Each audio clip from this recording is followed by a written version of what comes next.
Toutes et à tous et merci d'être avec nous aujourd'hui. Donc, ce webinaire, il s'inscrit dans un cycle de rencontres organisé par la Fondation d'innovation pour la démocratie à l'approche du sommet Africa Forward à Nairobi. Donc, le sommet il réunit en priorité les chefs d'État et de gouvernement. Il se tiendra le 11 et 12 mai. Mais en amont du sommet aura lieu le 10 mai le pavillon de la création et de l'innovation sociale. Le pavillon, c'est une initiative de la Fondation en partenariat avec le Paris Peace Forum et ECG. Donc, le pavillon rassemblera environ 200 participants et participantes venus de l'ensemble du continent, de la diaspora et de l'Europe. Il sera le point culminant d'un parcours dont 6 webinaires thématiques constituent des étapes importantes. Les thèmes de ces webinaires sont calqués sur ceux qui rythmeront le pavillon en tant que tel. L'objectif des 6 webinaires, c'est donc de nourrir un livre blanc qui sera assorti de recommandations et sera remis aux chefs d'État et de gouvernement le 11 mai prochain. Aujourd'hui, nous ouvrons donc ce cycle de webinaires avec un premier échange consacré à un enjeu central, le rôle des technologies numériques dans la construction de la sécurité matérielle et de l'état de droit sur notre continent. Tout au long du webinaire, vous allez la possibilité de poser vos questions sur le chat et après une présentation de nos intervenants, euh, on donne un écho,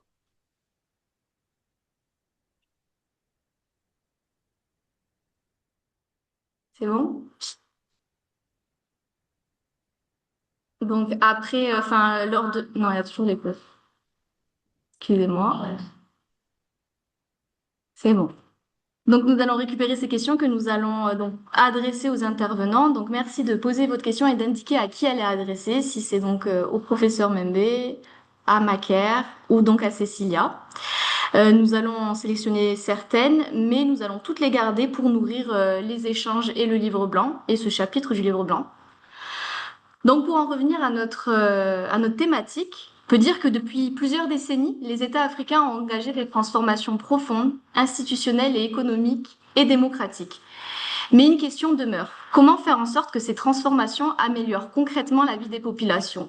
La technologie a souvent été présente comme une réponse, mais entre promesses, réalité, risques politiques et enjeux de souveraineté, la question elle reste ouverte. Donc ce webinaire, c'est justement un espace pour prendre du recul collectif, comprendre, débattre et surtout identifier les solutions concrètes et applicables.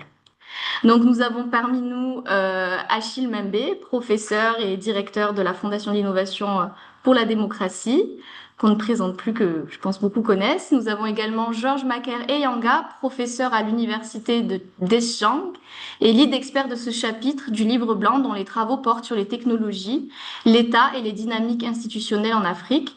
Et enfin, nous avons Cecilia Passanti, chercheuse au Centre of African Studies de l'Université de Copenhague, qui travaille sur les transformations politiques, sociales et numériques sur le continent. Merci à vous trois d'être parmi nous. Je propose maintenant de donner la parole à vous, Achille, pour introduire cette discussion et poser les grands enjeux de ce premier webinaire. Mais merci beaucoup, Hanaï. Je suis très heureux d'être là, surtout pour écouter Macaire et Cécilia, parce que, en fait, ce sont les deux qui sont vraiment nos spécialistes. C'est eux les experts. Euh, Nous, on peut faire quelques petits commentaires, mais nous ne sommes pas vraiment des spécialistes de la question. Macaire et Cécilia, euh, ils et elles ont travaillé, consacré leurs efforts de recherche sur ces objets. Euh, et donc, je suis très content de dire un mot et de m'effacer et de leur passer la parole. Je voudrais, peut-être en guise de tease en réalité, en attendant le plat de résistance, euh, peut-être dire deux ou trois mots assez rapides. Et d'abord, dire un mot au sujet de la sorte de, ou disons, le risque que nous encourons, nous-mêmes, nos sociétés aujourd'hui, en ce moment si particulier de notre vie planétaire, le risque que nous encourons que les technologies numériques en particulier euh, fassent l'objet, je dirais, d'une euh, fétichisation sans borne. Euh, C'est-à-dire le risque auquel nous n'échappons pas, qui consisterait à penser que tous nos problèmes pourraient être résolus par voie de recours à la technologie. Le risque du techno-solutionnisme, si vous voulez. Je pense que ce risque est très important, il est réel. Euh, tout ou à peu près tout autour de nous nous pousse à cela. Les politiques nous poussent à, à, à nourrir cette illusion. Euh, les marchés aussi nous poussent à nourrir cette illusion. Euh, et nous-mêmes, nous ne sommes pas loin d'y penser non plus. Et je pense que dans ces conditions, il est important non pas de dire que la technologie c'est mauvais ou de dire que la technologie c'est bon. Il est important de ne pas verser dans la technophobie. Il est important de ne pas verser non plus dans la technophilie.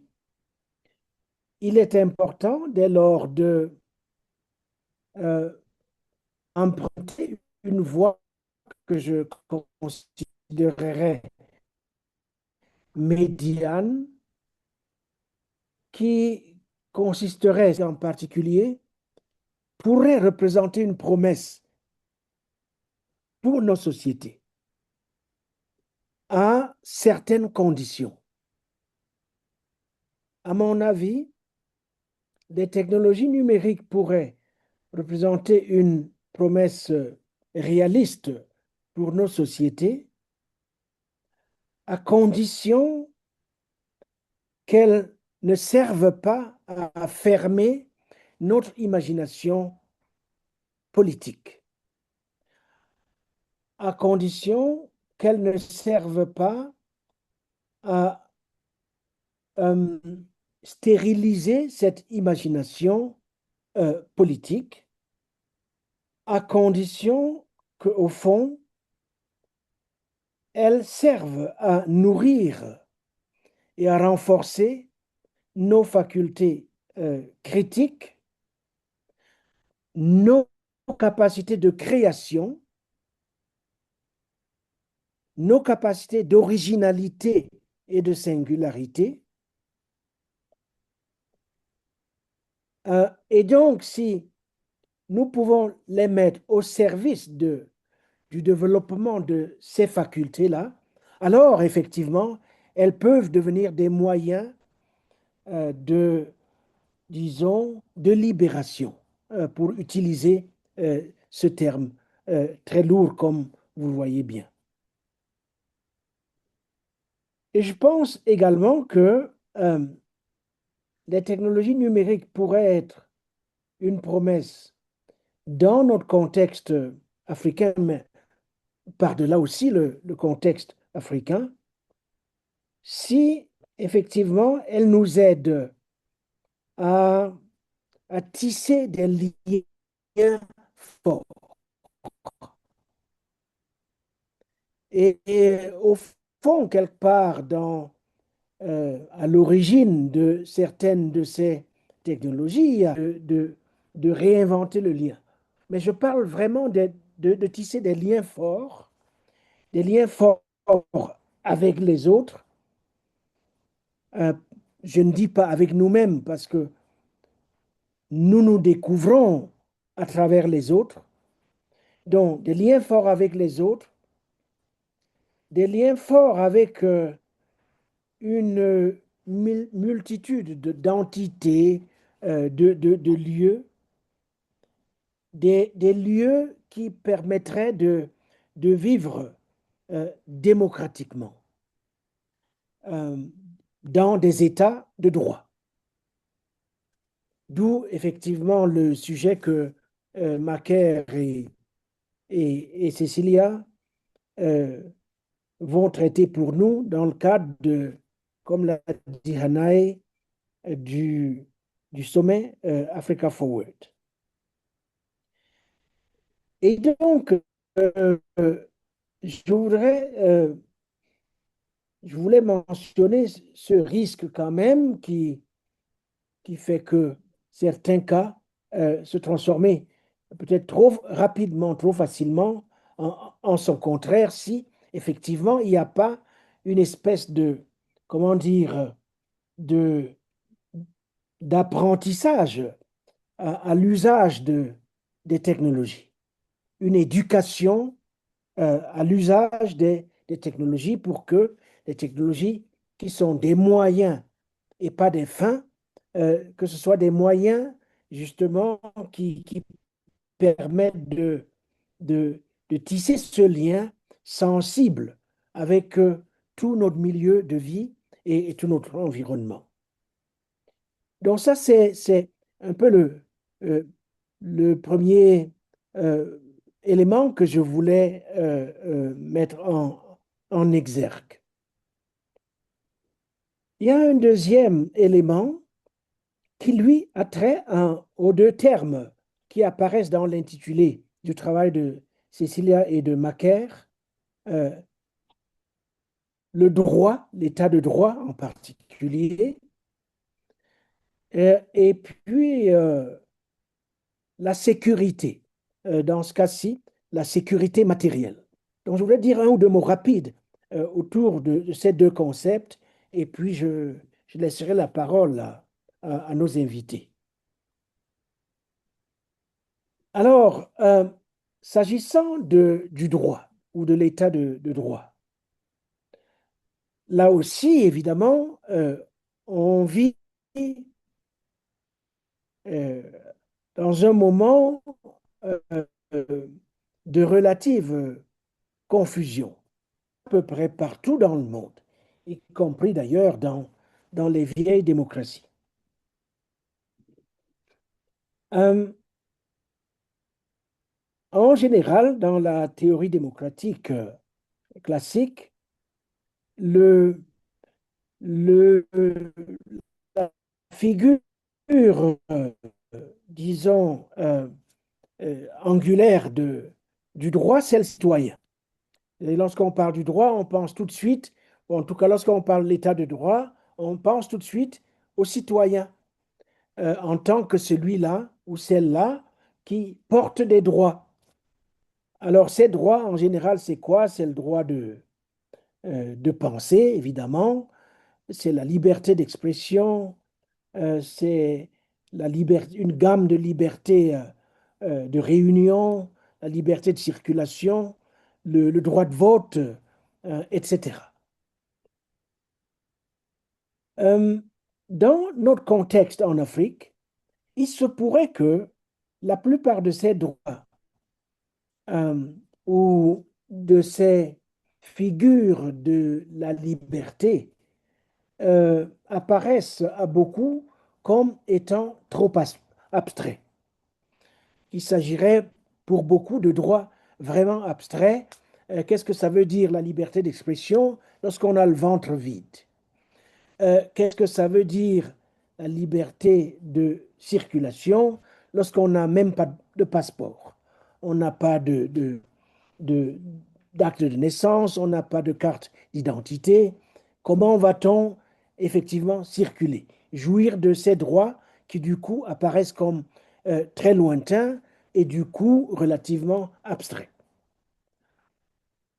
Je crois que, évidemment, moi, je pense que ce ne sont pas des droits abstraits, mais supposons que ce le soit pour la grande majorité de nos gens. Auquel cas, il ne s'agirait pas de disqualifier l'idée du droit en tant que tel ou de l'état de droit, mais d'élargir notre entendement du droit et d'introduire dans la discussion sur l'état de droit et la démocratie chez nous l'idée de droit en nature, par exemple. J'évoque ici les droits en nature euh, euh, et je fais signe, ce faisant, au travail de quelqu'une que j'aime beaucoup, qui s'appelle Geneviève Pruvost, qui a consacré euh, beaucoup de ses travaux à- à- à la politique du quotidien et à ce qu'elle appelle le travail de subsistance. Et donc, j'invoque ce travail de subsistance, cette thématique de la subsistance, parce que la grande majorité de nos gens, voilà le terrain qu'ils habitent. C'est la sorte d'économie dans laquelle ils s'efforcent disons, de, de tisser leur quotidien. Et donc, je pense que si les technologies numériques doivent nous être utiles, il est important de les penser en rapport justement avec cette chair de la vie quotidienne qu'est la dramatique de la subsistance et des droits qui pourraient être attachés justement à tout cela, à commencer par le droit de subsistance. Et si effectivement, il serait possible de réconcilier euh, le technologique et le vécu euh, concret, quotidien des gens dans les milieux de vie où ils et elles se trouvent.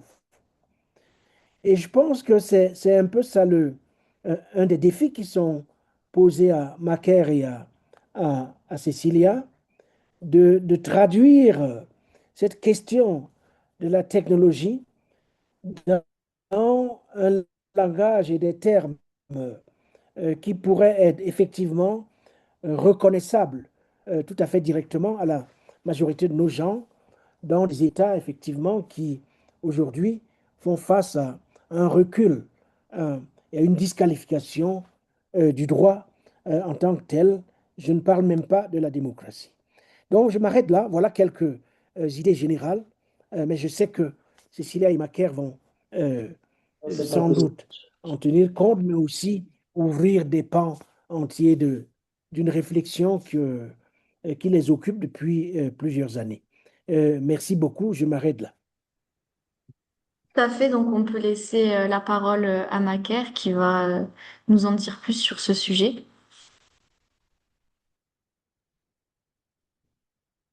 D'accord. Merci beaucoup, Anna, pour cette introduction. Merci beaucoup au professeur Achille pour le cadre qu'il vient de planter.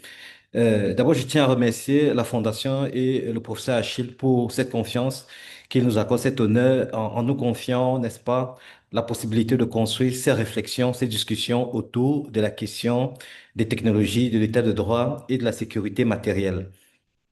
D'abord, je dirais aussi que je remercie Cécilia d'avoir accepté de participer à cela, avec qui je travaille depuis pas mal de temps sur les questions technologiques. Et nous espérons que vous ne regretterez pas de nous avoir donné tant d'espérance concernant ce travail. Et donc, concernant la question qui nous réunit ce soir, d'abord, je vais souligner l'idée que les technologies aujourd'hui constituent des acteurs centraux des activités humaines. Il est difficile aujourd'hui de penser les activités sociales, de penser le quotidien, n'est-ce pas, des sociétés actuelles, indépendamment ou en dehors des technologies. C'est la raison pour laquelle très souvent, de la même manière que la promesse de la modernité avait nourrit les espérances en termes d'amélioration de la qualité de vie, des conditions de travail, de bien-être, de bonheur et de réussite. Aujourd'hui, les technologies portent les mêmes promesses. Et donc, parmi ces promesses aussi, nous avons essayé de repérer qu'en est, ce qui relève de l'état de droit et de la sécurité matérielle. Et nous avons pu faire quatre constats essentiels. Le premier constat porte sur ce que je vais appeler le lien de la connectivité dans les sociétés actuelles. La plupart des sociétés aujourd'hui sont des sociétés connectées. Cela implique, n'est-ce pas, la disponibilité d'Internet qui rend possible les communications, les échanges, les flux, les transactions, les opérations entre différents milieux, entre différents territoires, entre différents individus. Et donc, l'un des problèmes fondamentaux que la question de la connectivité pose aujourd'hui est son universalité. Il n'est pas encore possible aujourd'hui que Internet soit accessible à l'ensemble si on peut prendre le cadre de l'Afrique, à l'ensemble des sociétés africaines. Très souvent, ce sont des populations urbanisées qui sont connectées dans les centres urbains et les populations rurales, par exemple, au niveau des hinterlands, restent déconnectées. Cela pose un problème d'accessibilité, de connexion à ce que l'on considère aujourd'hui comme le monde numérique, un monde où circulent énormément de ressources et des informations. Et donc, la question de l'état de droit aussi peut être engagée avec la question d'Internet en considérant que est-ce qu'il est possible que l'universalisation de la connectivité rende possible ou bien construise les conditions, n'est-ce pas, d'accès à des ressources, que ce soit celles nécessaires à la production d'une certaine économie numérique, que ce soit celles nécessaires à la participation politique et à l'expression de chacun. Ça, c'est le premier point. Le deuxième point concerne la question de la censure. Nous le disions dernièrement dans un document avec Cécilia. L'Internet est une infrastructure d'origine militaire. C'est un produit de l'armée américaine. Et très souvent, l'Internet a toujours été considéré comme étant le symbole de la liberté, un espace d'expression où les individus peuvent librement partager des points de vue, contester, s'exprimer. Mais dans la réalité, au fur et à mesure que, n'est-ce pas, les réseaux sociaux se sont développés, il y a eu des désillusions qui ont commencé à apparaître. Par exemple, le fait que dans certains espaces, certaines pages des activistes soient supprimées, bloquées, que Internet soit coupé dans des contextes politiques particuliers, parfois dans le cadre des échéances électorales ou bien des troubles politiques. Et le fait que finalement la parole que l'on croyait libre sur ces réseaux sociaux se retrouve une parole embrigadée, enrégimentée. Et cela pose des questions sur l'état de droit. Est-ce qu'il est possible aujourd'hui que les technologies numériques, les espaces de réseaux sociaux en particulier, puissent devenir des espaces d'expression de manière à ce qu'elles puissent contribuer directement à l'état de droit? Et donc, ça, c'est une question qui peut être liée à d'autres phénomènes tels que les fake news, les deepfakes aujourd'hui, la désinformation, l'utilisation de l'intelligence artificielle pour la production des informations taillées en fonction des idéologies. Et donc, c'est un problème que nous souhaitons aussi discuter dans ce chapitre. Le troisième constat porte sur ce qu'on appelle les Digital Public Infrastructure. En français, ce sont les infrastructures digitales publiques. Aujourd'hui, la plupart des gouvernements africains essaient de construire des plateformes numériques nécessaires pour délivrer des services publics. Par exemple, il est possible aujourd'hui d'obtenir un document administratif, de payer des impôts, d'obtenir une quittance, n'est-ce pas, d'adresser une requête administrative sur des plateformes numériques. Le problème avec de telles infrastructures, au-delà des bonnes intentions qui sont au soubassement même de la construction de ces plateformes, le problème, c'est non seulement leur efficacité, leur efficience aussi, mais aussi leur praticabilité dans notre contexte. Les plateformes numériques, n'est-ce pas, des services publics nécessitent d'abord, n'est-ce pas, que les infrastructures qui rendent possible la connectivité soient disponibles. Énormément de territoires dans les pays africains manquent encore d'électricité. Et il est établi aujourd'hui que sans électricité, il est difficile d'alimenter des téléphones, des ordinateurs, des serveurs qui rendent possible la connectivité et qui de ce fait même conditionne le fonctionnement des infrastructures digitales publiques. Cela implique aussi la disponibilité, pardon, des compétences numériques. La population africaine est grandissante et une bonne partie de cette population ne dispose pas toujours des compétences numériques nécessaires au gouvernement digital. Et donc, la question de la participation est indépendante, est intrinsèque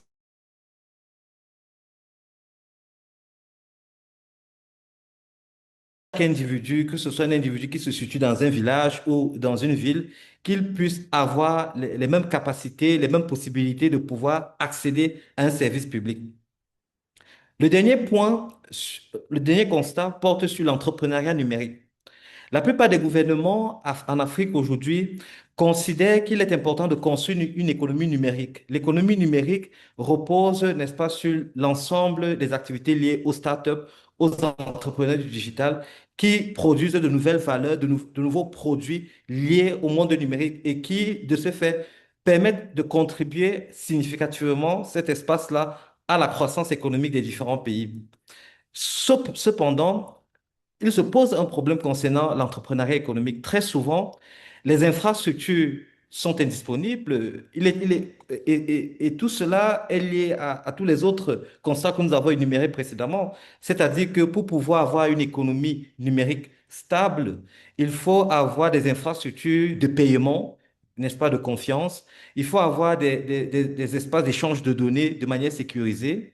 Il faut avoir aussi des cadres réglementaires en ce qui concerne le développement parfois de certains produits. Il faut même avoir, n'est-ce pas, un cadre international qui rend possible les échanges dans les différentes régions du continent. Et donc, au-delà de ces éléments, il y a aussi la question des financements, l'accès au financement par des jeunes startups du digital qui parfois ont besoin énormément de capital pour pouvoir mener des expérimentations, contrôler des marchés, obtenir même des marchés liés, n'est-ce pas, au développement de l'État en Afrique. Donc, voilà de manière un peu sommaire les principaux constats que nous faisons. Il y en a d'autres constats. Je pense que Cécilia reviendra sur ces constats-là. Mais avant de terminer mon propos, le but de ce webinaire est surtout aussi de récolter vos points de vue qui peuvent nous permettre d'enrichir, n'est-ce pas, notre réflexion sur la question du digital. Le professeur Achille a dit, la question du digital ne doit pas nécessairement impliquer un technosolutionnisme, c'est-à-dire l'idée que tout peut être résolu par les technologies, mais nous continuons de penser que la technologie doit jouer une part significative dans ce grand travail qui est celui de la production de l'état de droit et de l'amélioration des conditions des citoyens. Il serait complètement erroné de penser que nous devons ignorer cette question, mais plutôt considérer que malgré les différents aspects pervers que la technologie peut avoir, cette infrastructure, ce bien peut aussi contribuer significativement à l'amélioration des conditions de vie en Afrique et un peu partout dans le monde. Donc, je vais passer la parole à Cécilia qui va aborder deux ou trois autres points que je n'ai pas abordés et qui sont significatifs pour cette discussion. Je vous remercie.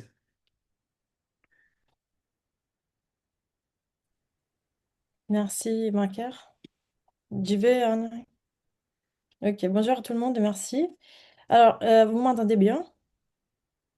Oui. Oui, on Super. t'entend bien. Merci. Je m'appelle Cecilia Passanti et je suis italienne.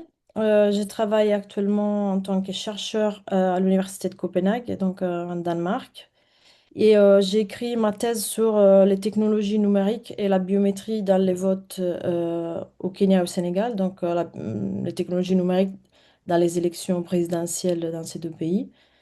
Et j'ai travaillé pendant longtemps sur les experts et les entreprises de l'informatique qui interviennent sur les réformes du vote en Afrique. Donc aujourd'hui, j'ai conduit une nouvelle recherche qui porte sur les plusieurs projets de numérisation de l'état civil au Sénégal. Et donc sur comment la numérisation des statistiques vitales affecte la mise en place des politiques de protection sociale et du bien-être des populations. Je participe depuis 2024, donc avec Macaire et Achille, on a beaucoup discuté, aux plusieurs chantiers, aux ateliers, aux écritures de la Fondation autour du numérique. Donc parfois j'ai participé des prêts en écrivant avec Georges voilà, des petits trucs autour de ça, ou des petits, un peu plus grands. Parfois j'ai juste écouté un peu de loin les événements qui se faisaient autour du numérique. Et donc aujourd'hui, j'interviens à côté de Georges, qui m'a impliqué dans son chapitre du livret blanc, dans lesquels je ne suis pas auteur principal, mais dans lesquels j'ajoute quelques points, notamment un, que je vais essayer de faire aujourd'hui. Donc, faire la démocratie avec les numériques ou faire les numériques en démocratie, c'est une activité compliquée car le numérique est un monde social. Et en tant que monde social, il a ses acteurs, ses économies, il a ses rêves et ses modèles de gouvernement du social. Donc, il y en a plusieurs en même temps. Il n'y a pas un numérique, mais il y a plusieurs mondes de numérique. Et la plupart du temps, ils sont en concurrence les uns avec les autres, mais parfois ils s'intègrent pour aller vers des futurs communs. Donc, par exemple, d'un côté, il y a l'effet que l'Internet, les téléphones portables et les ordinateurs que l'on possède se sont démocratisés. Donc, ils sont achetables, on peut les posséder. Chacun d'entre nous peut en posséder plusieurs. Et cela nous permet d'accéder à l'information et aux services publics, et à beaucoup d'autres choses qui pourraient nous libérer et nous faciliter dans nos démarches de vie. De l'autre côté, la distribution même de ces dispositifs participe à remplir les poches des personnes qui sont souvent des hommes, qui sont souvent des hommes blancs, qui sont souvent des Américains, et qui, l'on découvre notamment récemment, il y en avait plusieurs qui s'étaient déjà en doutés, mais qui on découvre être impliqués à plusieurs échelles dans des réseaux de pédophilie, aux échelles les plus hautes du pouvoir. Donc, ces personnes, il s'agit des personnes qui ont une notion de vivre en société qui est anomique et qui n'est pas la même dans laquelle on réfléchit alors qu'on pense à notre manière de vivre ensemble et de faire la démocratie. De l'autre côté encore, chaque pays qui décide de s'investir et de dépenser de l'argent public dans les numériques, notamment en recherche et développement, il les fait en sacrifiant d'autres champs de l'action publique tels que l'éducation, la santé et la création d'emplois ou des politiques sociales en dehors du numérique. Et d'un autre côté encore, qu'il ce soit en Afrique ou ailleurs, si l'État et les politiques laissent tomber l'investissement dans les industries et dans les entreprises du numérique, ils restent en arrière, à la fois sur le plan économique, mais aussi sur le plan cognitif. C'est-à-dire que lorsqu'on abandonne le numérique, on arrive de moins en moins à comprendre qu'est-ce qui se passe dans la société, c'est que les gens font, mais aussi ce que les autres pays font, car ils continuent à aller vers d'autres lieux du capitalisme et que nous ne pratiquons pas. Donc, cela dit, conseiller sur comment faire du numérique aux politiciens est une activité complexe, mais c'est pas pour cela qu'il faut la laisser tomber. Et je conseillerais personnellement une démarche qui est la suivante.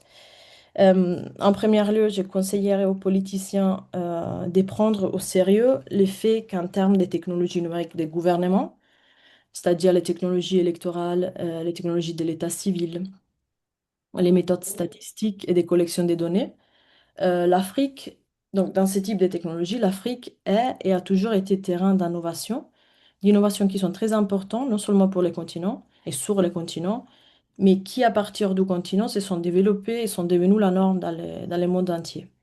Donc, il y a plusieurs exemples de cela, et ces exemples sont portés par des projets de recherche en histoire et en sciences humaines et sociales qui démontrent l'étendue des innovations numériques qui se font en Afrique. Donc, il faudrait prendre connaissance de cela et peut-être se rapproprier des industries du numérique qui sont par origine africaine. Après avoir compris le rôle de l'Afrique dans ces innovations, je conseillerais de suivre à la lettre les recommandations de Georges, qui, en ce que je le comprends, consiste à l'ouverture de plusieurs chantiers qui sont nécessaires à développer et à prendre au sérieux pour que les pays puissent être au point en termes de normes et pratiques du numérique. Et être au point sert aussi pour en finir avec les discours de l'écart de l'Afrique ou du retard de l'Afrique face aux autres pays du monde. Donc en finir avec cette angoisse des modernisations qui encombre l'action politique et la pensée sur l'émancipation. Et tout en se mettant au point, il faudrait ne pas perdre en cette course vers la norme la capacité d'innover dans le numérique qui est propre du continent. Donc, je crois qu'il faudrait canaliser cette énergie d'innovation au sein des modèles et dispositifs de gouvernance du numérique qui pourraient permettre de nourrir une multiplicité des pratiques et façonner en termes de quantité les nouvelles manières de faire le numérique au niveau mondial. Donc, pour faire cela, j'ai proposé d'englober au- chacun des chantiers de réforme qui Georges a développé. Donc, par exemple, la question de l'accès Internet dans les périphéries ou de l'allocation d'un budget fixe en politique numérique ou le développement du numérique dans l'agriculture. Donc, chacun de ces chantiers euh, doivent être englobés et entourés par des agoras du numérique, qui sont des dispositifs qui se créent de manière différente pour chacun des chantiers, car chaque technologie est différente et engage un monde d'acteurs différents. Et il s'agit de dispositifs qui organisent la participation citoyenne autour de la conception et de la maintenance des technologies développées. Donc, il s'agit de capsules de critiques qui solidifient autour de l'innovation, ce qui sont les acteurs impliqués et les problèmes constitutionnels que l'on touche lorsqu'on introduit le numérique dans une sphère de l'action sociale traditionnelle, telle que par exemple l'agriculture. Donc ça servirait à organiser un pont permanent des critiques et des proximités entre les décideurs politiques et les citoyens impliqués. Donc, je crois qu'en cela, les sciences humaines et sociales jouent un rôle qui est important, car ils ont les instruments pour cartographier les parties prenantes au- qui tournent autour des questions technologiques, ont les instruments pour proposer des modèles de maintien de la proximité, et savent faire la traduction entre des mondes sociaux qui parlent des langues qui sont tout à fait différentes. Et je crois que ces types d'innovations, ce sont des trucs qui sont faisables et qui sont dans les cordes de ce que la Fondation a fait et a déjà commencé à faire depuis quelques années et qui peuvent faire des politiques publiques du numérique, des espaces lents et épais des créations du social. Donc j'en conclus ici et j'aimerais bien entendre voilà, les participants et les publics de ces webinaires euh, autour de ce qu'ils entendent lorsqu'on parle de numérique au service de la démocratie et qu'est-ce qu'ils entendent et qu'ils s'imaginent qu'on pratique des participations populaires alors qu'on parle des numériques d'État. Merci beaucoup.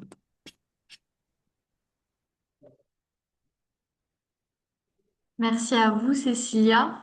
Donc on a plusieurs questions. Il y en a une qui est générale, donc je suppose qu'elle est sûrement adressée à vous trois. Elle vient de Marion Gomez-Yangui et elle demande comment faire lorsqu'on se retrouve coincé par la répression dans un système fermé qui tend à recourir aux menaces pour faire taire la démocratie.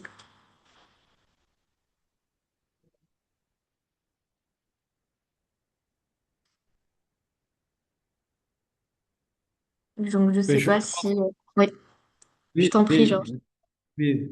Merci, merci beaucoup, Gomez, pour votre question. Vous demandez comment faire lorsqu'on se retrouve coincé par la répression dans un système fermé, voilà, qui tend à recourir aux menaces pour faire taire la démocratie.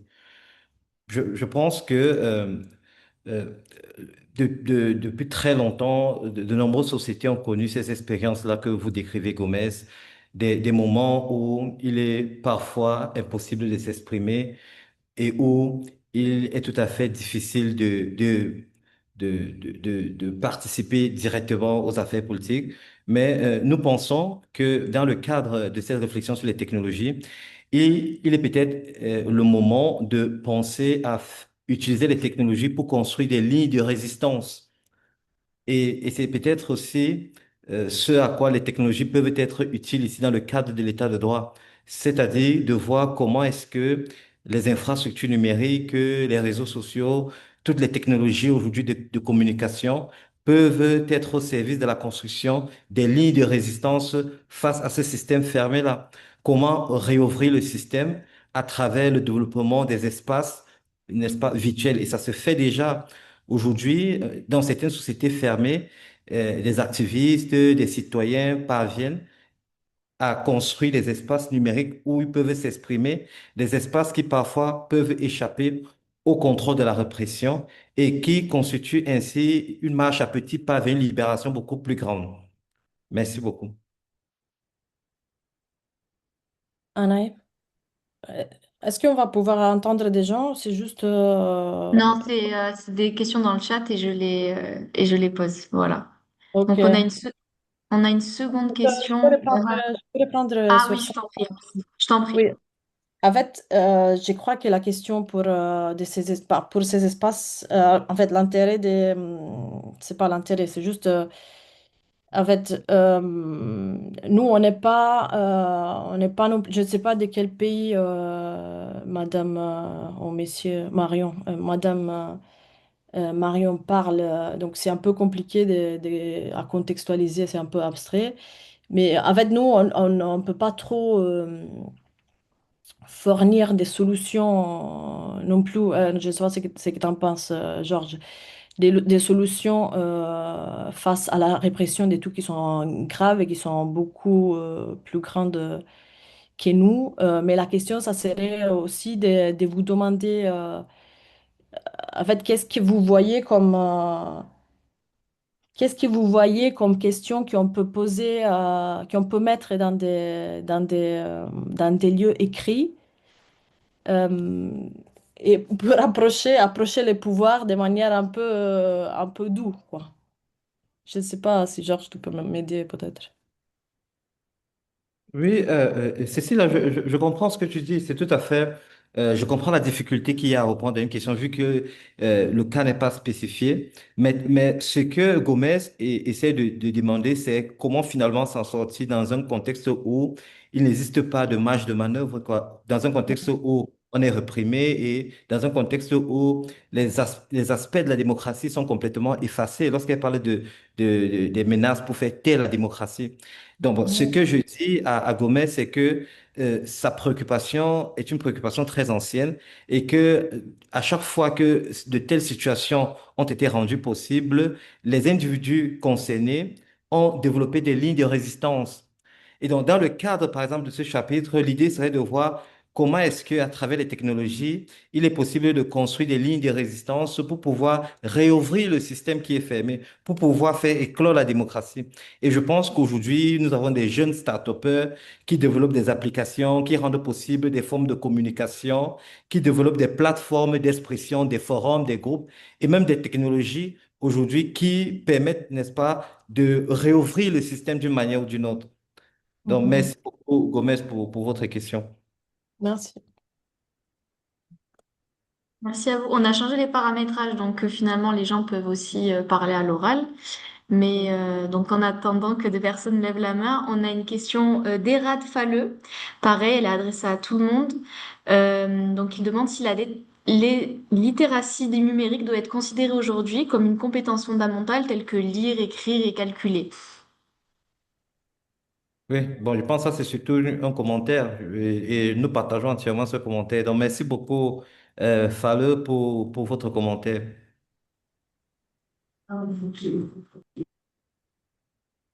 On a aussi celle de Ulrich, donc peut-on réellement parler de souveraineté numérique sans maîtrise des couches physiques? Donc il fait référence aux câbles, aux data centers, aux logiciels, systèmes d'exploitation, etc.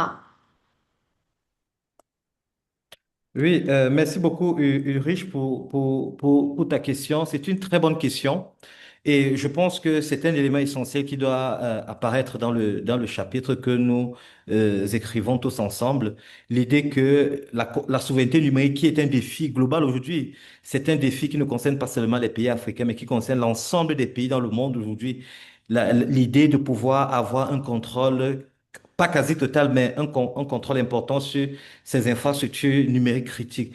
Et nous pensons effectivement que dans les stratégies de digitalisation sur le continent, dans les programmes, n'est-ce pas, de construction des infrastructures numériques publiques, il faudrait que ces conditions-là soient prises en compte. Et je pense que c'est un très bon point qui figurera dans le chapitre. Merci beaucoup, Ulrich.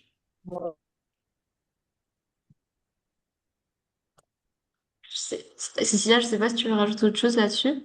Non, en fait, il occupe déjà, les chapitres n'est pas public, mais effectivement, Georges a passé du temps sur la question et c'est un point qui est central. D'accord, merci. Donc on a la question d'Eugène. La peur de la transition numérique est souvent le marqueur de son ignorance de la part des politiques. Comment bâtir une coalition de causes à propos du souverainisme non éclairé des gouvernants? Bon. Donc, bon, merci beaucoup. D'abord, la peur de la transition numérique n'est pas simplement une pratique propre aux politiciens. La plupart des sociétés ont toujours été craintives vis-à-vis de nouvelles technologies. Par exemple, si vous souvenez de l'introduction de la machine à coudre dans Londres du 17e, 18e siècle, c'était une panique totale parce que ça bouleversait complètement les pratiques, ça bouleversait l'économie. C'est la raison pour laquelle nous pensons avec Cécilia et même avec Achille que il est important que un discours intellectuel, que des connaissances soient produites sur la question technologique pour pouvoir expliquer et montrer en quoi il est utile d'accepter cette transition-là. C'est une sorte de conduite au changement que nous essayons de faire. Et même ce chapitre vise cet objectif-là.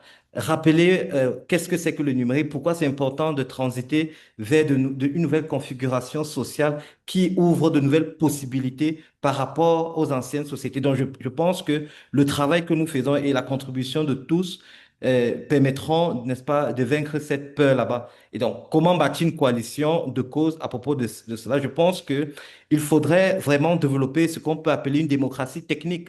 C'est-à-dire que nous devons construire des espaces d'échange, des espaces de conversation où des experts, des techniciens, des ingénieurs, les activistes de la société civile et tout autre acteur important puissent contribuer à réfléchir sur quel type de technologie nous voulons et quelle société technologique nous voulons. Je pense qu'à travers ça, nous pourrons y arriver à petits pas. Donc, merci beaucoup pour cette question, Eugène. Par contre, si je peux ajouter un truc, je vois pas trop. En fait, je sais pas toujours de quel pays vous parlez, mais par exemple, au Kenya et au Sénégal, on a des gouvernements qui ont zéro peur de la transition numérique. Au contraire, ils foncent comme des fous et sans aucune précaution. Mais ça dépend des pays en pays, en fait. Mais je trouve que plutôt en Afrique, voilà, on a des gouvernements qui n'ont pas peur du numérique. Après, il y a d'autres questions d'infrastructure et des limites entre les rêves et la pratique. Mais je trouve qu'il y a pas cette résistance-là, Alors, quoi. après, je pense il y a Jean Bruno qui a posé la question de la gouvernance des IA. Oui, effectivement, la question de l'intelligence artificielle, c'est une question qui prend de plus en plus une certaine centralité dans la manière dont on pense les gouvernements numériques aujourd'hui. Et je pense que c'est un point qui doit absolument figurer. Et voilà, nous abordons déjà une partie de cet aspect-là. Mais pour la question de l'IA doit figurer en bonne et due place dans le chapitre. Le but ici serait de replacer l'intelligence artificielle dans un ensemble d'infrastructures numériques. Parce que les produits de l'intelligence artificielle dépendent aussi de la connectivité, de la disposition des données, de la construction des centres de données, de la disponibilité même et des compétences des ingénieurs, des data scientists, des data analysts, tous ceux qui font computer engineering, toutes ces compétences-là et aussi un cadre réglementaire. Par exemple, certaines universités en Afrique, je pense le cas par exemple de l'université du Cap et l'université de Stellenbosch, ont commencé à construire des cadres pour l'utilisation de l'intelligence artificielle dans les milieux éducatifs, par exemple. Donc, il faudrait que non seulement à côté de la construction des infrastructures, qui rendent possible le fonctionnement des intelligences artificielles, la production des produits de l'intelligence artificielle, mais qu'il y ait aussi un cadre normatif des lois, des règlements, des conventions, des règlements qui encadrent, n'est-ce pas, des codes éthiques et déontologiques qui encadrent la gouvernance, l'utilisation de ces intelligences artificielles-là. Et donc, quand vous posez la question de savoir que deviendront l'interface citoyenne, c'est une question qui est au cœur de nos réflexions. Naturellement, cette interface va se retrouver transformée, mais le but ici est que l'interface citoyenne puisse se transformer de manière à ce que cela puisse bénéficier aux citoyens et non être à l'encontre des bénéfices des citoyens. Donc vraiment, merci beaucoup pour ce point qui est très utile. Merci pour ces réponses. Donc, on a Lai, Sekou Kamara et Anouchka Sourimurti qui ont levé la main. Lai, on te laisse la parole. Puis ensuite, Anouchka. Ok, bonjour. Je suis très heureux déjà de participer à ce webinaire. Je félicite déjà les initiateurs et c'est vraiment quelque chose à encourager. Voilà. D'abord, moi, je suis en Guinée.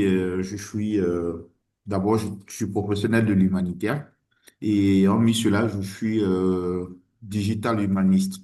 Je viens de valider tout récemment ma licence en humanité numérique et dont la spécialisation porte sur la création d'une start-up technologique.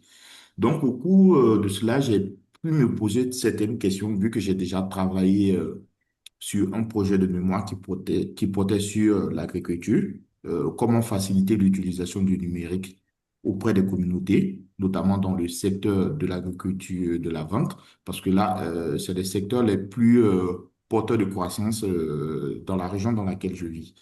Donc, en Guinée,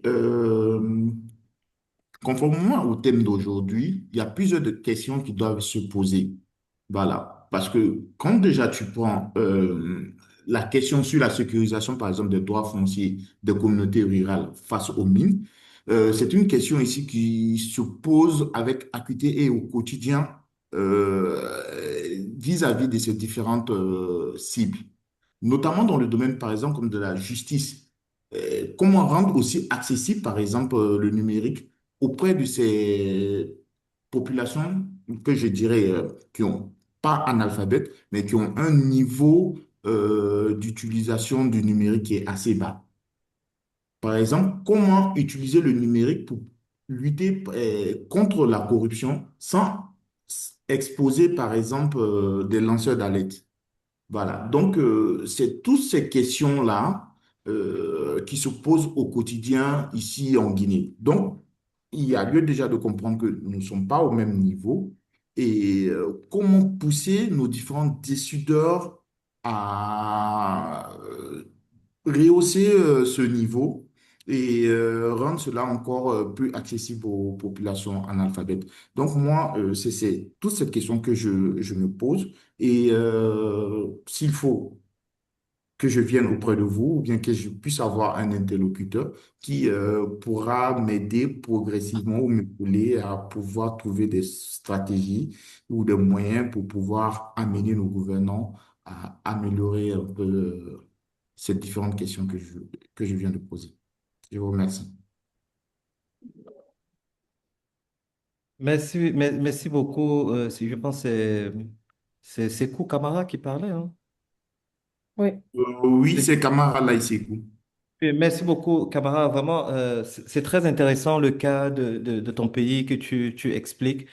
Et tout ce que nous pouvons vous dire, c'est que nous prenons en compte cette difficulté. Nous allons essayer de l'adresser aussi dans notre écriture parce que c'est une question qui est fondamentale. Et comme je l'ai dit, elle est liée à la question des infrastructures digitales publiques, ce que nous appelons les DPI, dans le cadre de ce travail. La manière dont nous construisons les infrastructures pour délivrer des services, mais aussi les préconditions qui rendent possible le fonctionnement de ces infrastructures. Et dans le cas, par exemple, de la Guinée, c'est naturellement ce qui va se poser.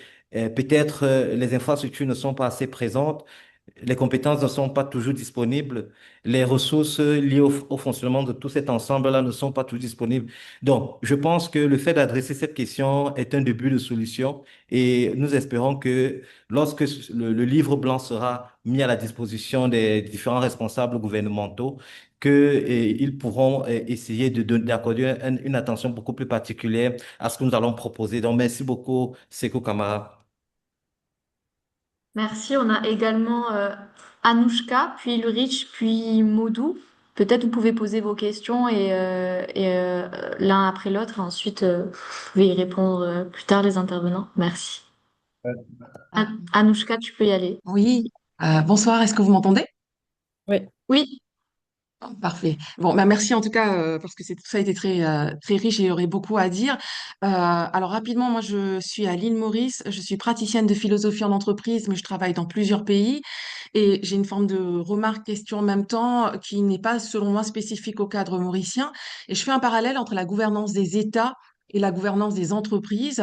Et j'observe une sorte d'oscillement entre deux postures qui me semblent toutes les deux incohérentes ou du moins néfastes, soit une sorte de réticence envers le numérique, pour le dire de façon générale, et surtout la digitalisation.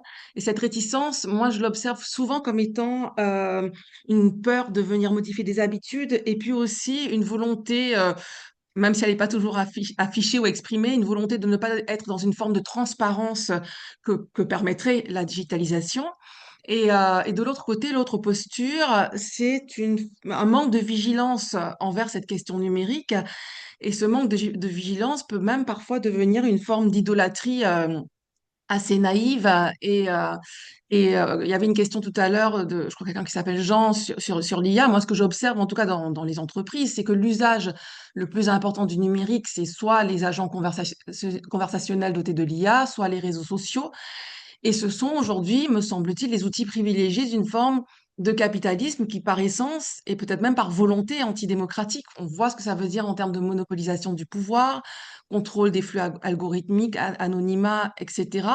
Et je me demande vraiment s'il n'y a pas une incompatibilité entre certaines pratiques du numérique et l'ambition démocratique. Je veux dire, au-delà des initiatives individuelles et citoyennes, on peut observer qu'il existe, heureusement. Et je termine pour dire que c'est le mot sécurité qui était dans le titre d'aujourd'hui. Et moi, la question que je me pose, c'est que ces nouvelles technologies, qui ne sont plus aussi nouvelles d'ailleurs, est-ce qu'elles ne menacent pas la sûreté des environnements démocratiques? Le mot sûreté voulant signifier une menace directe, quoi. Voilà, merci beaucoup. Merci. Merci, on peut passer à la question d'Ulrich avant Bon, d'y répondre. bonjour, vous m'entendez? On t'entend. Ok, merci, super. Je suis Ok. très très content d'être là, de retrouver Maker, Achille aussi. En fait, je vais aller vite, je crois qu'on n'a pas assez de temps. Moi, ce c'est très intéressant, les développements et les approches qui ont été présentées ce matin. Moi, j'avais plutôt une question qui est liée au rapport entre euh, les technologies numériques et les questions de rapport asymétrique entre États et même entre citoyens, surtout que Macaire, il a semblé relever, si je ne me trompe, le fait que l'accès au numérique est disproportionné entre les populations urbaines et les populations rurales. Bon, je parle par exemple du cas du Cameroun que je connais assez bien, qui est mon pays, voilà, où je suis né, même si je n'y vis pas. Et la question était celle de savoir, et que Macaire doit certainement connaître aussi, et surtout que Macaire qui a travaillé sur les prisons dans un autre cadre. La question est celle de savoir comment aujourd'hui on fait pour combler déjà ce gap-là au niveau de l'accès au numérique. Est-ce que il faudrait pas d'abord travailler ou bien renforcer l'aspect infrastructurel? Parce que bien évidemment, pour qu'on ait les populations rurales dans un contexte comme le Cameroun aient accès au numérique, il faut qu'il y ait de l'électricité, donc ce qui n'est pas déjà courant en ville. Voilà. Est-ce qu'il faut pas d'abord travailler sur cet aspect? Est-ce que dans le chapitre cet aspect-là, par exemple, peut être vu avec des propositions concrètes sur comment combler ce gap déjà énergétique afin par la suite de faire des propositions sur l'aspect du rééquilibrage numérique pour que les populations rurales et celles qui sont en ville ou citadines soient au même niveau en ce qui concerne le rapport et l'utilisation des technologies numériques. Et l'autre aspect est lié, je vais terminer par là, à celui de parce qu'il y a une peur, et je crois Anouchka en parlait aussi tout à l'heure, le fait qu'il y a une part, une sorte de réticence vis-à-vis des technologies numériques en se disant que il s'agira des outils de contrôle, de surveillance, etc. Comment, d'un point de vue pédagogique, c'est plus un aspect pédagogique, comment proposer une pédagogie pour une pédagogie à l'utilisation des technologies numériques ou des outils numériques afin que les populations soient davantage réceptives à leur utilisation, sans crainte ou risque de vivre sous contrôle ou voilà, que leurs données soient par la suite exploitées sans leur consentement. Voilà, merci bien. Tu peux, Georges, ou tout va Vas-y, aller? vas-y. Ouais, vas-y, vas-y. Il ne faut pas pédagogiser les gens car ils ont peur que leurs données soient exploitées, car leurs données sont exploitées par les entreprises. En fait, il faut, oui, comprendre qu'il y a des avantages, qu'il y a des trucs, mais il faut surtout pas convaincre les gens qu'il n'y a pas de problème, car il y a des problèmes. Il y a des problèmes, mais c'est pas. Voilà, il faut trouver la bonne vie au milieu des deux pôles, comme disait Achille en début. Mais en fait, sur la question de la peur, j'en profite pour répondre à Anouchka et la question de la peur de la transparence. Et la peur que les classes dirigeantes ont de cette mise en transparence de leur travail. En fait, cette peur consiste en fait, dans les savoirs que, alors qu'on développe des systèmes qui sont informatiques, on transfère les pouvoirs d'une situation dans laquelle les pouvoirs, on les connaît car on les possède, donc une classe dirigeante d'humains qui travaillent avec des paperasses et qui gèrent les infrastructures de pouvoir, à une nouvelle classe de pouvoirs qui sont les entreprises, les personnes qui gèrent les infrastructures numériques. Et souvent, c'est des personnes différentes. Donc, la peur de la transparence est une peur de perdre les pouvoirs sur les infrastructures dans lesquelles on travaille tous les jours. Donc, c'est tout à fait raisonnable comme peur. Je sais pas si Oui, vous voulez donc, répondre. oui, non, mais je veux juste dire un mot et on va prendre peut-être la question de Willy.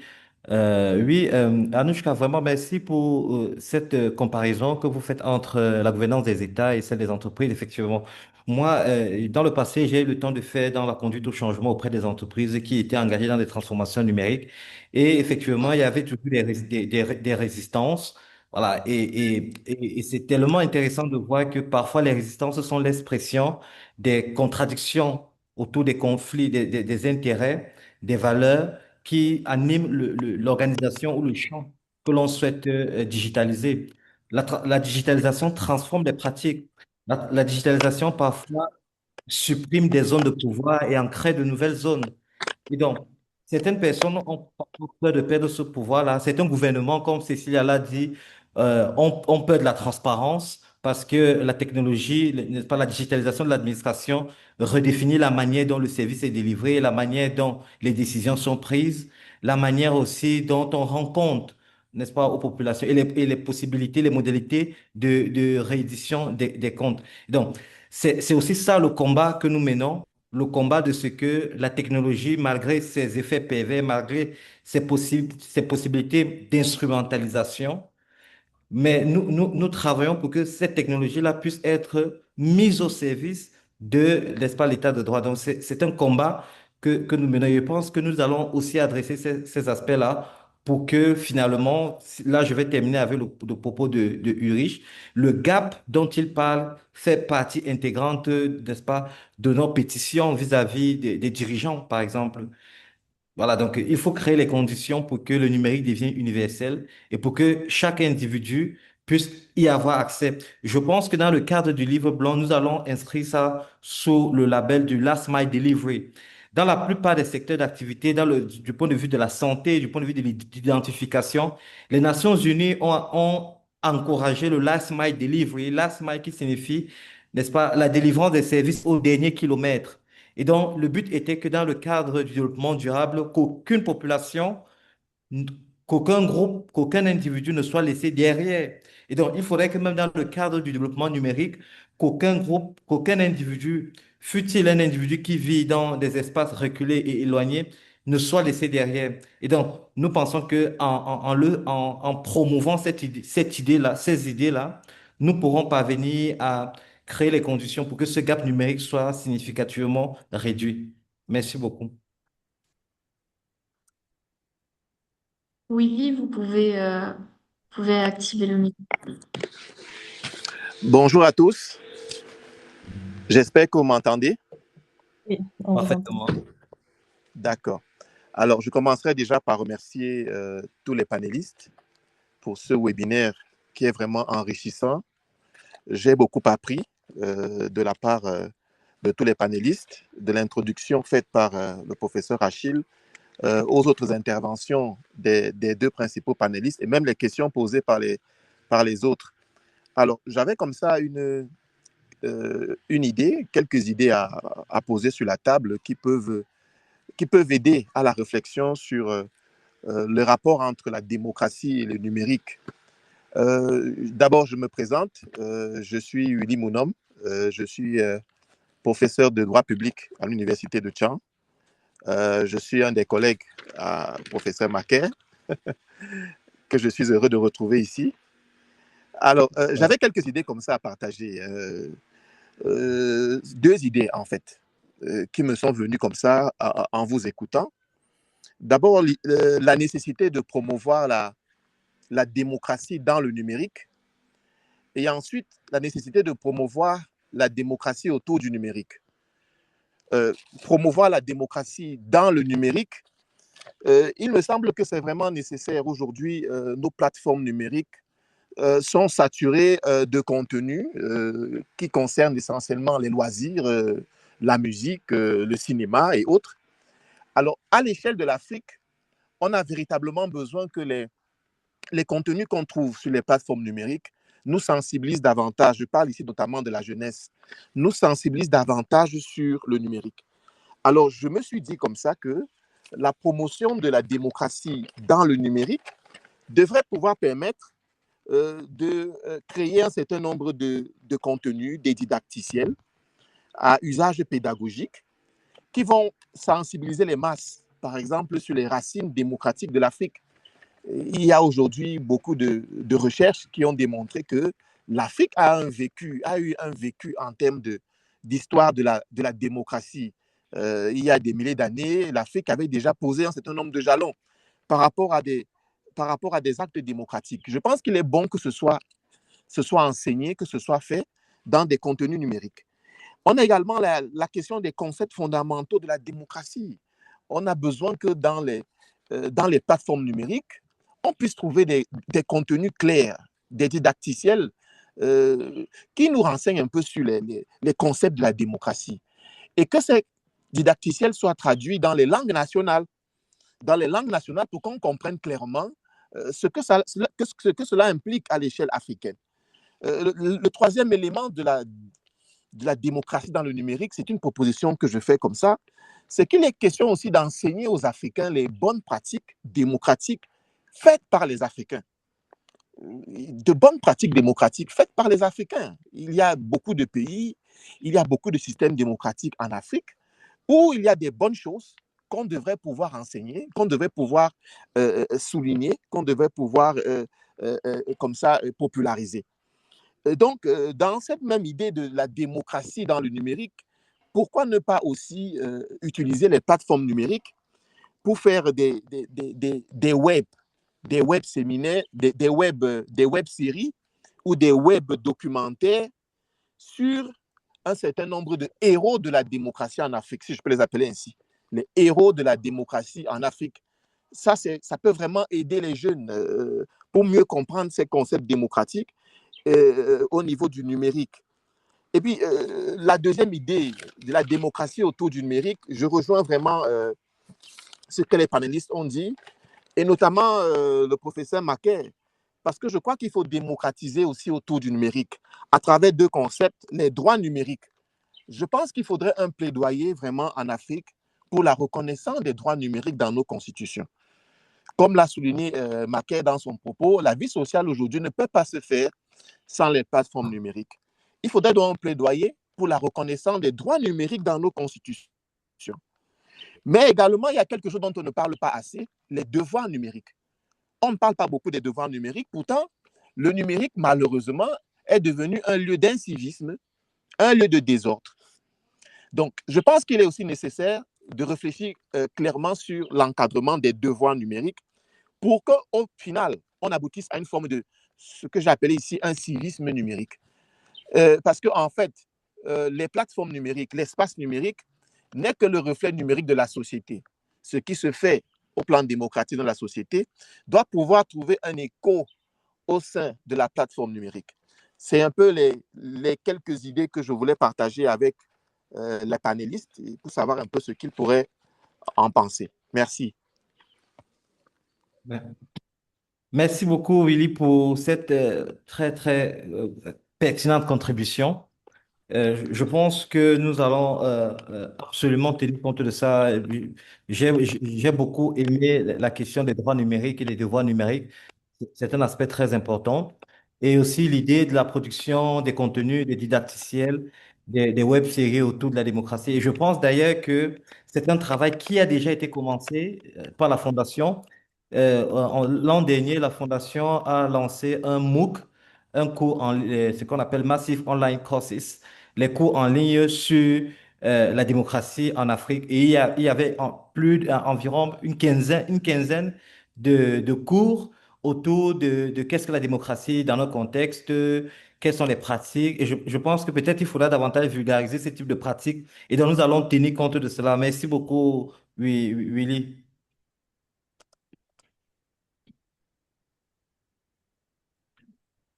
Je pense qu'il y a d'autres questions. Il y a Auguste qui a levé la main là. Je ne sais pas si. Ah, je voulais voir si peut-être d'autres gens voulaient aussi réagir aux différentes questions, mais je vois que non, donc je donne la parole à Auguste. Bonsoir à toutes et à tous. Bonsoir au professeur. Bonsoir à Cecilia. Ma question est la suivante. Comment est-ce qu'aujourd'hui la société civile peut utiliser le numérique pour résister dans des gouvernements qui se disent démocratiques alors qu'ils ne le sont pas vraiment, aussi dans des circonstances où il n'y a pas une certaine souveraineté citoyenne dans l'utilisation du numérique? Bonsoir, bonsoir Augustin. Je reconnais cette voix. J'espère que tu vas bien. Mais ça, c'est plutôt pour Georges, je crois. Non, mais tu peux aller hein, si tu veux. Je sais pas trop, en fait. Je sais pas trop, en fait. J'aimerais bien qu'Auguste et les jeunes nous reviennent avec voilà, des modèles en fait, oui, je sais comment est-ce que parler avec des pouvoirs qui ne veulent pas écouter. C'est une question, en fait, on revient à une question qui est beaucoup plus grande du numérique. Traçant énormément les instruments. Donc, c'est une question qui bloque, en fait. Et comment est-ce qu'on peut parler avec d'autres pouvoirs qui sont plus en écoute? Qu'est-ce qu'on leur dit? Qu'est-ce qu'on leur propose? Et quel Mais- type de modèles on peut proposer à d'autres pouvoirs qui sont plus en écoute pour refaire le numérique? Je sais Donc, pas. moi, merci beaucoup, Auguste. Moi, ce que je dirais, c'est que d'abord, il faut considérer que la lutte contre la répression, c'est un mouvement global qui ne commence pas dans le monde numérique. C'est un mouvement qui a plusieurs dimensions, au niveau social, au niveau communautaire, au niveau institutionnel. Et le numérique ici n'est qu'une autre dimension supplémentaire à cette lutte-là. Donc, je pense que la question dans ce contexte-ci, c'est aussi de construire des attentes et des espérances possibles avec le numérique. Le numérique ne deviendra pas finalement l'âme ultime. Je pense que le professeur Achille a dit l'âme ultime, n'est-ce pas, de la libération des peuples des dominations, mais nous pensons que le numérique ici peut constituer, n'est-ce pas, des outils qui rendent possible des mobilisations. Par exemple, aujourd'hui, la création des forums où la parole est libre, où la création des espaces où des gens peuvent rentrer en contact, où des gens peuvent s'organiser, où des gens peuvent échanger des informations, échanger des ressources. Aujourd'hui, le numérique rend possible toutes sortes de flux, que ce soit des transferts d'argent, que ce soit le partage des connaissances, que ce soit le partage d'informations, le partage des expériences. Et ce monde du partage que rend possible le numérique est fondamental pour la réalisation des luttes, pour la libération. C'est aussi une manière de s'adresser parfois, d'une manière ou d'une autre, à des gens qui nous gouvernent, à ceux qui ont la responsabilité de prendre des décisions.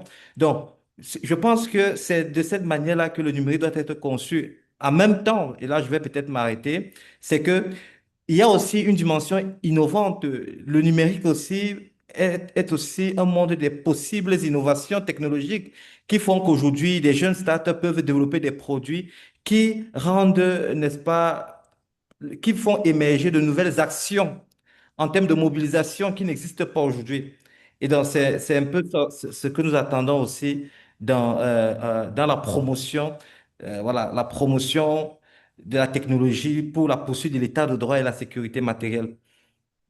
Et peut-être, juste pour ajouter un tout petit point, si on convainc des pouvoirs qui ne veulent pas écouter, à développer des petites entreprises qui font des infrastructures numériques qui ont des bonnes politiques, peut-être on va essayer, voilà, on va trouver des manières pour façonner les pouvoirs à partir des infrastructures un peu alternatives, quoi. Même si c'est un long travail, faut l'arracher avec les arracher avec les dents, quoi. Merci beaucoup. On a pas mal de questions dans le chat. On va pas pouvoir y répondre à beaucoup. Je vais en prendre rapidement deux. On a celle de Benoît Clément qui demande est-ce que le numérique, la technologie n'aura pas un impact sur l'infrastructure humaine dans nos différentes administrations africaines, c'est-à-dire mettre l'humain de côté, en dessous des relations inter-individuelles. Après, de manière générale, on a beaucoup d'inquiétudes vis-à-vis de l'intelligence artificielle. On a le cas d'Angel Bassolé qui a posé une question là-dessus, mais aussi de Jean Bruno. Donc voilà, peut-être aussi si vous avez un petit mot sur l'IA avant de conclure avec Monsieur Membe. Mais est-ce que ces questions, on va pouvoir les accéder avec les temps aussi ou ça va partir dans les moments où les webinaires, ça... Je les ai notés, Ok, mais aussi les noms des personnes? bien sûr. Donc, non, mais, merci beaucoup. Non, mais je vais juste te dire à Benoît que euh, voilà, la technologie, comme tout autre instrument, a une dimension sombre et une dimension positive. Le but ici, lorsque nous mobilisons la technologie, ne vise pas à dire qu'elle est bonne ou mauvaise. Voilà, la technologie peut faire l'usage d'usages positifs pour les sociétés, tout comme peut être des instruments de pouvoir pour la répression.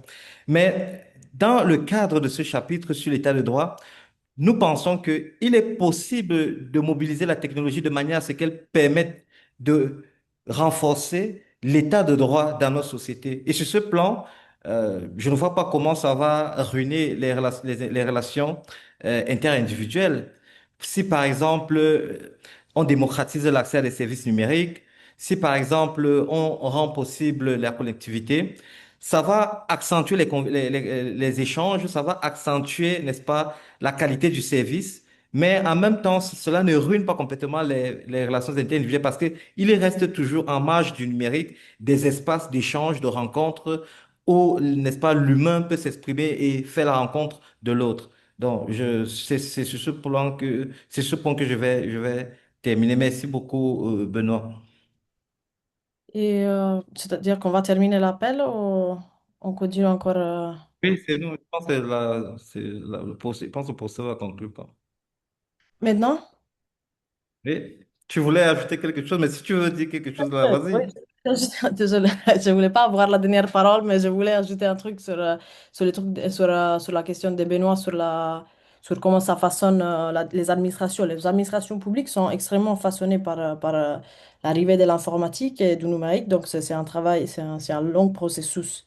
Et c'est vrai qu'avec les numériques, parfois, on a tendance à penser qu'il y a besoin de moins d'employés humains car il y a du numérique, mais c'est faux, car on a toujours besoin d'employés. Et donc parfois, on passe à avoir des employés qui sont avec des contrats plus stables à des employés qui ont des contrats un peu moins stables. Mais justement, si on peut avoir un recul sur qu'est-ce que ça veut dire faire, on peut avoir des gens qui observent comment est-ce que ça se fait, qu'est-ce que ça produit. On peut avoir aussi un effet sur comment les politiques du numérique sont développées dans les États, car en tout cas, elles vont être développées. Donc, soit ils sont développés sans que personne ne les regarde, ou soit ils sont développés avec quelqu'un qui les regarde et qui essaye de comprendre qu'est-ce qu'ils font aux administrations. Merci pour la question. Merci à vous. Donc, je vais donner la parole à Achille. Et pour les spectateurs, si vous voulez poser d'autres questions, je vais les prendre et les envoyer avec vos noms donc à Macaire et à Cécilia. Merci beaucoup. Je vous laisse la Merci. parole, professeur.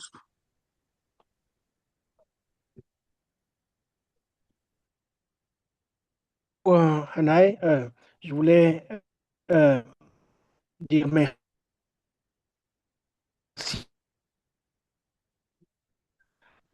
que euh, et Cécile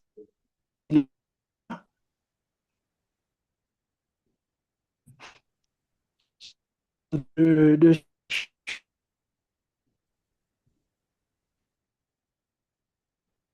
euh, de- Bon, je crois qu'il y a une connexion un peu qui a coupé. Bon, en attendant que, que le professeur revienne, on avait Jonathan qui voulait poser une question. On va pouvoir lui laisser le temps qu'Achille se reconnecte. Je vous donne la parole, Jonathan. Bonsoir à tous, bonsoir chers panélistes et merci pour la parole donnée.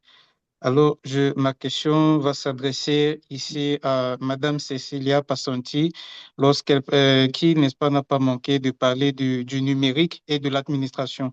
Alors, je voudrais savoir, étant donné que l'administration et nos administrations sont focalisées, sont basées sur les domaines de paperasserie, etc., etc. Donc, je voudrais savoir dans quel sens est-ce que euh, le numérique pourrait apporter un plus ou alors développer la chose de l'administration, étant donné que nous sommes dans un contexte vraiment de paperasserie. Je voudrais savoir comment est-ce que le numérique pourrait apporter un plus à l'administration, s'il vous plaît. Je vous remercie.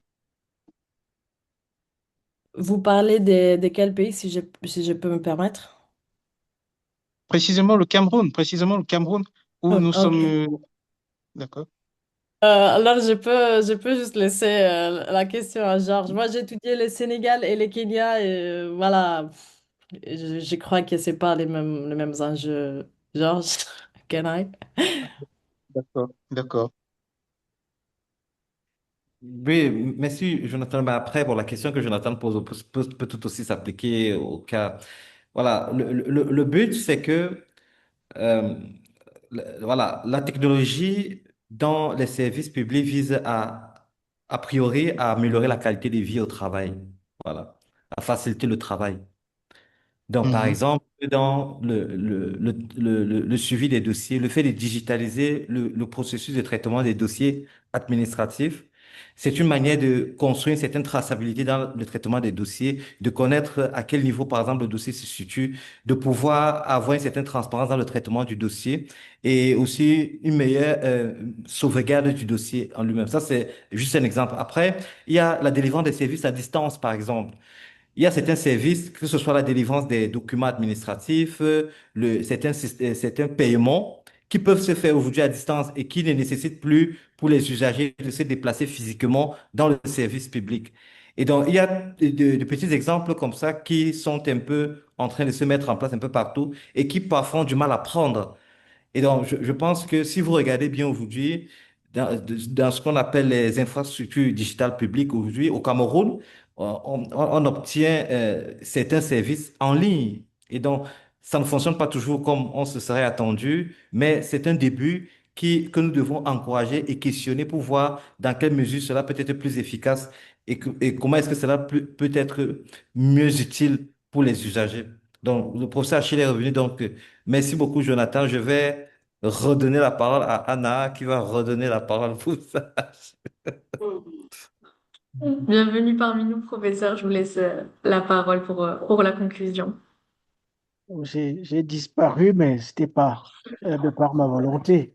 De toute façon, j'étais en train de remercier Macaire et Cécilia pour leur contribution à la préparation de ce livre blanc. Je voulais et aussi remercier toutes celles et tous ceux qui ont participé à ce webinaire. J'ai bien noté que tout le monde est resté attentif du début jusqu'à la fin. C'était extrêmement important. Je crois que la discussion que l'on vient d'avoir montre très bien il y a un champ d'action qui se dessinent, dont on peut déjà voir d'ores et déjà dans les pratiques sociales collectives, disons des éléments. Euh, on voit par exemple tout ce qui se fait autour de disons, des instruments du numérique au service des mobilisations et des luttes contre les injustices. Il y a beaucoup d'exemples dans ce domaine-là. Euh, il y a également tout ce qui est en cours euh, en matière d'utilisation d'instruments du numérique euh, au service de la démocratisation, mais aussi de la surveillance des services publics, euh, des gouvernements, de tout ce qui a trait à la corruption, par exemple. Euh, je pense qu'il y a là un champ qui se développe et qu'il est important d'analyser, disons, attentivement. Il y a évidemment tout ce qui se fait autour de l'utilisation des instruments du numérique pour défendre et protéger les droits des citoyens euh, et l'action des militants. La Fondation, nous avons ce que nous appelons l'école de l'activisme. Beaucoup de ceux qui participent et celles qui participent à cette école ont engagé dans leur pays des actions assez importantes dans ce domaine-là. Je pense que il y a là un champ de recommandations possibles qui peuvent alimenter notre discussion commune. Ensuite, il y a d'autres champs qui ne sont pas vraiment tout à fait explorés. Euh, il y a par exemple tout ce qui euh, a trait à la mobilisation des contenus numériques et des images en général pour la constitution de la mémoire collective. Euh, tout ce qui a trait justement à cet aspect de la création sociale, artistique et le développement de la conscience historique, qui pourrait être d'ailleurs aussi utilisé euh, dans de nouveaux écosystèmes d'éducation. Euh, et je pense que tout le champ de l'éducation est un champ extrêmement fertile. À la Fondation, nous avons lancé, il y a quelques mois, un MOOC, par exemple, sur l'enseignement de la démocratie dans les universités. Euh, nous disposons en Afrique de milliers d'universités. Il y en a très peu, il y a à peine une dizaine d'universités dans lesquelles la démocratie est un objet d'enseignement, d'apprentissage ou d'éducation. Et donc on a lancé ce programme avec un MOOC. euh, Près d'un millier de personnes ont gravité autour du MOOC et des événements qui ont rythmé son lancement. Il y a là aussi, je crois, une capacité, un champ d'action qu'il nous faut effectivement investir. Mais je sais que tout cela, Cecilia et Macaire en tiendront compte dans leur contribution au livre blanc. Je voudrais terminer en partageant avec vous les dates de nos prochains rendez-vous. Comme l'a signalé Anaï au début de cette conversation, en fait, ce webinaire aujourd'hui est le tout premier d'une série de 6 webinaires thématiques. Le deuxième aura lieu, Anaïs, c'est quand? C'est le 9. Oui, c'est affiché. Là, j'ai partagé Alors, c'est l'écran. C'est affiché. demain à C'est demain. 10 h GMT. OK. Alors, le thème demain, c'est femmes, démocratie et transformation des rapports de pouvoir. Euh, et donc, les intervenantes viendront du Sénégal, de la Côte d'Ivoire, et d'autres pays, en particulier de l'Afrique de l'Ouest. Euh, Ensuite, il y aura d'autres webinaires. Restez euh, connectés. Donc, il y en aura un sur les minerais africains, un autre sur tout ce qui a trait à la démocratie dans son rapport avec la santé maternelle et infantile. Nous en aurons un également sur la réforme des institutions et la construction de modèles démocratiques endogènes. Et un dernier, donc, sur l'avenir de la solidarité internationale à un moment, comme vous le savez, où tout cela est un peu, disons, sous stress. Donc, on vous invite à ces agapes intellectuelles, politiques et sociales. On espère vous avoir demain et par la suite. N'hésitez pas du tout à recruter vos amis et à passer l'information dans vos réseaux. Et donc, vous voyez, je suis en train de parler comme un- un vendeur de produits sophistiqués. Mais bonne soirée à tous et à toutes et au plaisir de vous revoir très vite. Merci beaucoup. Merci Merci, on se beaucoup. retrouve Merci à tout le demain. monde. Au revoir. Ciao. Ciao, ciao à Ciao. tous. Merci, Au merci revoir. Cécile, Cécilia. Merci Merci à Macaire. Merci beaucoup, Anna.